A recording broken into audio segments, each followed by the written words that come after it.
قالت دزيريه كورميه سميث، وهي أول ممثلة خاصة لوزارة الخارجية الأميركية للعدالة والمساواة العرقية، قالت إن وظيفتها استحدثها وزير الخارجية أنتوني بلينكن لأن الولايات المتحدة تدرك أن العنصرية هي تحد عالمي يحتاج إلى حلول عالمية. وأضافت في مقابلة خاصة مع الحرة في عمان، حيث التقت ممثلين عن الحكومة وعن منظمات المجتمع المدني، وأضافت أنه رغم أن الولايات المتحدة لم تحل مشاكلها مع العنصرية أو التمييز أو كره الأجانب، إلا أنها تبذل جهدا على المستوى الدولي لحل هذه المشكلة ومساعدة آخرين في التغلب عليها. My name is Deziree Cormier Smith, and I'm the U.S. State Department's first ever Special Representative for Racial Equity and Justice. I was appointed to this role in June of 2022 by U.S. Secretary of State Antony Blinken because the United States recognizes that racism is a global challenge that will require global solutions. The mandate was created not because the United States has solved our issues with racism or discrimination or xenophobia, but we recognize that we are not the only country in the world that grapples with it. I'm honored to be here in Jordan. This is my first visit to the region in this new role, and I was invited by the U.S. Embassy in Amman to be the keynote speaker at the annual Black and White Gala to honor and commemorate Black History Month. And so I used the opportunity to come to Jordan to listen to marginalized racial and ethnic communities and to learn more about their challenges, about their situations, to see how the U.S. government can support them. المبعوثة الأميركية للعدالة والمساواة العرقية قالت أيضا إن الولايات المتحدة قدمت مساعدات للأردن تصل إلى $2 مليار لمساعدته على استضافة اللاجئين وإقامة مراكز إيواء لهم. During my time here, I had the honor of meeting with representatives from the Black Jordanian community. I met with civil society organizations working with refugees from Syria and other countries.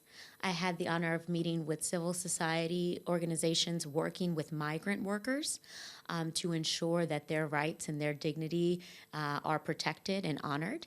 And I also had the honor of meeting with the National Center for Human Rights, as well as the Ministry of Justice and the UNHCR organizations here working with refugees.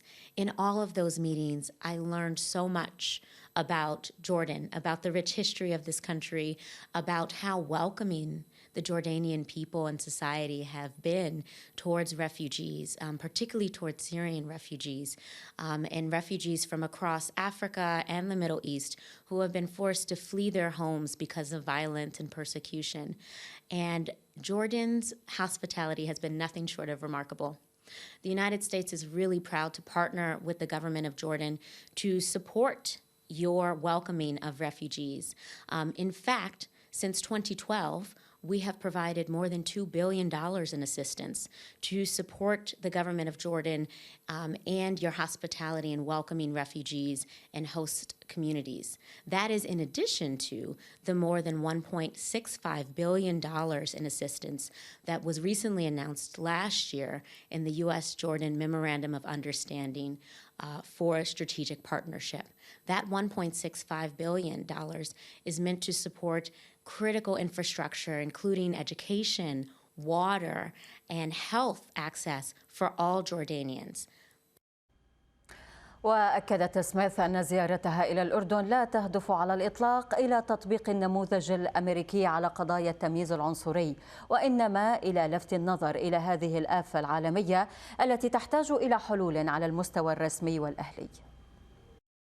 That's such an important question. And for many people, I recognize that talking about race and racial discrimination can be difficult and can be uncomfortable.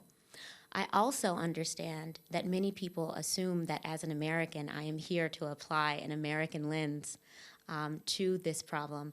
And let me assure you that that is not my job.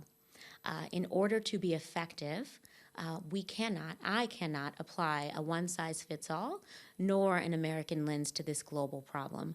This is why all of my meetings have started with listening.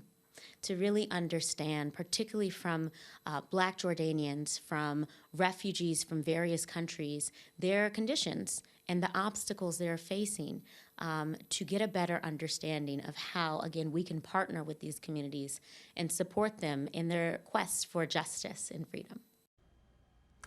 وأشارت سميث أيضا في مقابلتها مع الحرة إلى أنه من الضروري إنصاف من يعانون من تهميش عنصري والبحث معهم عن أنجع الحلول لحل مشكلاتهم بطريقة تمكنهم من استخدام طاقاتهم كافة لبناء مجتمعاتهم. They can be most effective by starting with listening to those most impacted. This is the principle in which I lead in this work. Communities, marginalized racial, ethnic, and indigenous communities around the world know better than anyone the challenges they face and what they need to overcome them. However, they have simply been excluded from the rooms where the decisions are being made that impact them. So I engage in this work with much humility, but I also engage in this work by listening and by talking to these communities, hearing directly from them, again, the challenges they're facing and what they need to overcome them. And I would encourage all of those interested in supporting a more inclusive and equitable society to do just that. Talk to people and ask them about their challenges. Ask them about the obstacles they're facing to living up to their full potential. How are their human rights being denied simply because of their race or ethnicity? And then finding solutions with them on how you can support them in their efforts for equality. المبعوثة الأميركية للعدالة والمساواة العرقية أكدت أيضا في مقابلتها مع الحرة أن هناك فرصا عديدة لتعمل الولايات المتحدة مع الأردن على توسيع نطاق حماية حقوق الأقليات في المملكة وخارجها. وقالت المسؤولة الأمريكية إنه لا زال أمام العالم فعل الكثير ليتغلب على مشكلتي العنصرية والتمييز ضد الأقليات الممتدتين عبر القارات، وذلك من خلال تضافر الجهود الرسمية والأهلية والدولية.